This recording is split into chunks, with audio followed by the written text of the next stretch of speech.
حضرت بایزید بستامی کہتے ہیں کہ میں نے اپنی ماں کے آگے ہاتھ جوڑے، میں نے کہا امی تجھے راضی کروں یا رب کو راضی کروں؟ تو اپنے حق مجھے معاف کر دے، اللہ کو میں راضی کر لیتا ہوں۔ ماں نے کہا جاؤ پتر میں اجازت دیتی ہوں۔ گئے جنگلوں میں ذکر و فکر میں لگے رہے، تنہائی میں اس کو یاد کرتے رہے، دن رات ذکر کے چراغ روشن رکھے۔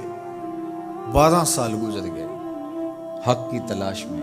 ایک دن واپس بستام کے قریب سے گزر رہے تھے، خیال آیا چلتے چلتے ماں کو سلام کر جاؤں۔ دروازے کو دستک دینے لگے تو اس خیال نے ہاتھ روک لیا کہ ساری زندگی ماں کو سکھ تو دیا کوئی نہیں، اب دکھ بھی کیوں دینے لگے ہو؟ رات کا ایک پہر بیت گیا ہے، سردیوں کی لمبی رات ہے، ماں بستر میں لیٹی ہوگی، تیرے لیے اٹھے گی، دروازہ کھولے گی۔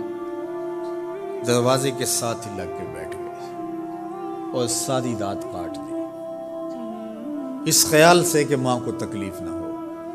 جب سحری کا وقت ہوا تو اندر سے جو نالی آتی تھی اس نالی سے پانی آیا، سمجھ گئے میری ماں تہجد کے لیے اٹھی ہے اور وضو کا پانی ہے، تو فوراً دروازے پہ دستک دی۔ اندر سے آواز آئی بیٹا بایزید میں ابھی آئی۔ مائیں بیٹوں کے دستک کے انداز سے جان لیتی ہیں یہ کس بیٹے کے ہاتھوں کا لمس ہے۔ 12 سال کے بعد آئے، دستک دی، کہا بیٹا بایزید میں ابھی آئی۔ ماں کی تو نگاہیں ہی دروازے پہ رہتی ہیں۔ اللہ اکبر۔ کہتے ہیں کہ ماں نے دروازہ کھولا، 12 سال جنگلوں کی خاک چھانتے بیت گئی تھی، پراگندہ صورت، بکھرے ہوئے بال، پھٹے ہوئے کپڑے۔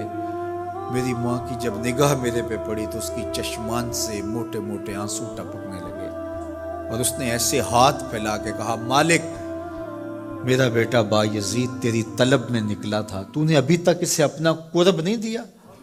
حضرت بایزید بستامی کہتے ہیں 12 سال کی ریاستوں سے جو کچھ نہیں ملا تھا ماں کے اٹھے ہوئے ہاتھوں سے مل گیا۔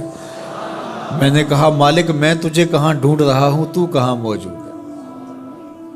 تو ماں باپ کی رضا اللہ کی رضا کا دروازہ کھولتی ہے۔ جن لوگوں کے ماں باپ ناراض ہیں اور وہ جا کے پیر صاحب کی خدمت کرتے ہیں اور میاں ماں کے قدم چومو، باپ کی ٹانگیں دباؤ، ان کی خدمت کرو، تمہارے پہلے مرشد وہ ہیں، ان کو راضی کرو، پھر کسی شیخ کامل کی صحبت میں آنا، دیکھو کیسے دل کی بند کھڑکیاں کھلتی ہیں۔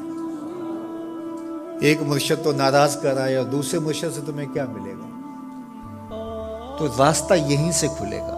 والدین کو کبھی ناراض نہ کرو، والدین کو کبھی دکھ نہ دو، والدین کو کبھی تکلیف نہ پہنچاؤ، اور والدین کو بھی چاہیے کہ اپنی اولاد کو اپنا نافرمان نہ بنائے۔ ایک بزرگ فرماتے ہیں کہ مجھے برابر 30 سال ہو گئے ہیں کہ میں اپنی اولاد کو کوئی حکم ہی نہیں دیا، کوئی حکم نہیں دیا۔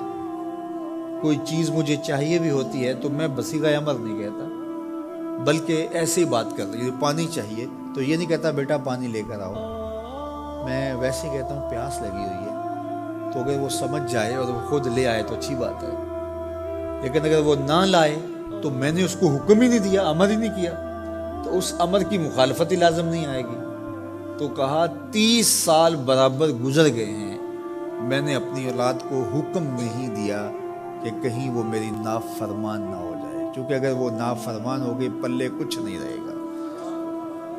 جو اولاد ماں باپ کی نافرمان ہوتی ہے وہ ہوا میں بھی اڑیں، وہ چرخ پہ بھی جھولیں، وہ زمین پہ گرنے والی ہوتی ہیں، کبھی کامیاب نہیں ہو سکتی وہ اولادیں جو ماں باپ کی گستاخ، بے ادب اور نافرمان ہوتی ہیں۔ وہی اولادیں سرخرو، کامیاب اور کامگار اور بامراد ہوتی ہیں جو ماں باپ کی خدمت کرتی ہیں، ماں باپ کی دعائیں لیتی ہیں۔